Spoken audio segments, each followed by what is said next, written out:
Hi friends, நம்ம இன்றைக்கி பன்னீர் butter masala செய்யலாம். அதுக்கு தேவையான பொருட்கள் பார்த்திங்கன்னா, வெங்காயம், தக்காளி, இஞ்சி, பூண்டு எடுத்து வச்சுருக்கேன். இப்போ ஒரு கடாயில் எண்ணெய் ஊற்றிக்கலாம். உங்களுக்கு தேவைப்பட்ட பட்டர் போட்டுக்கலாம். நான் லாஸ்ட்டாக தான் பட்டர் போட போகிறோம். அதனால் இப்போ கொஞ்சம் எண்ணெய் ஊற்றிருக்கேன். எண்ணெய் நல்லா காஞ்சதுக்கப்புறம் கட் பண்ணி வச்சுருக்க வெங்காயம் போட்டு நல்லா 5 நிமிஷம் ஃப்ரை பண்ணிக்கலாம். இப்போ இஞ்சி பூண்டு போட்டுக்கலாம். ஒரு கைப்பிடி நிறைய முந்திரி பருப்பு போட்டுக்கலாம். முந்திரி பருப்பு நிறைய போட்டிங்கன்னா க்ரீமி கன்சிஸ்டன்சி இருக்கும். சாப்பிட்றதுக்கு ரொம்ப டேஸ்ட்டாக இருக்கும். இப்போ கட் பண்ணி வச்சுக்க தக்காளியும் போட்டு நல்லா வதக்கி விட்டுக்கலாம். தக்காளி வதங்கி வர மேலே இருக்க தோல் எல்லாமே கயண்டு வரும். அது வரைக்கும் நல்லா வதக்கி விட்டுக்கலாம். பச்சை வாசனை வராத அளவுக்கு வதக்கி விட்டுக்கலாம். இப்போ நல்லா வதங்கினதுக்கப்புறம் நல்லா ஆற வச்சு மிக்ஸி ஜாரில் போட்டு நம்ம அரைச்சிக்கலாம். சூடாக அரைச்சிங்கன்னா மேலெல்லாம் தெரிச்சிடும். அதனால் நல்லா கூலாக ஆனதுக்கப்புறம் தான் அரைக்கணும். இப்போ பார்த்திங்கன்னா இந்த அளவுக்கு நல்லா பேஸ்ட்டாக அரைச்சிருக்கணும்.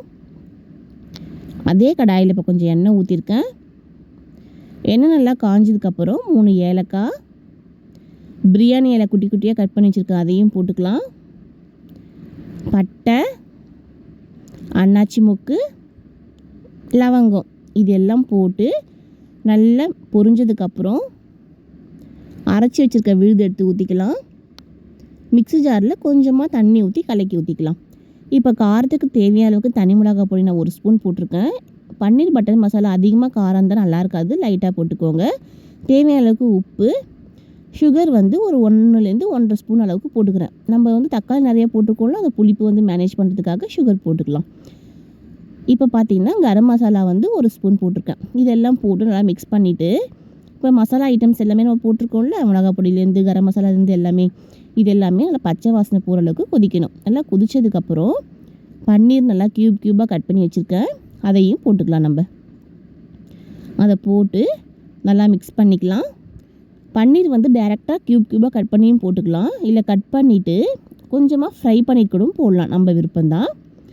இப்போ இது போட்டு நல்லா மிக்ஸ் பண்ணதுக்கப்புறம் லாஸ்ட்டாக கஸ்தூரி மெத்தி போட்டுக்கலாம். கஸ்தூரி மெத்தின்றது வெந்தயக்கீரையோட தழை தான்.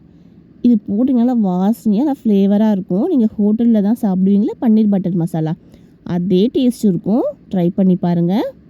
இதை போட்டு நல்லா மிக்ஸ் பண்ணியாச்சு. லாஸ்ட்டாக நான் பட்டர் போட போகிறேன்னு சொன்னேன்ல, லாஸ்ட்டாக இப்போ நான் பட்டர் போட்டுக்கிறேன். பட்டர் போட்டு நல்லா மிக்ஸ் பண்ணிக்கலாம்.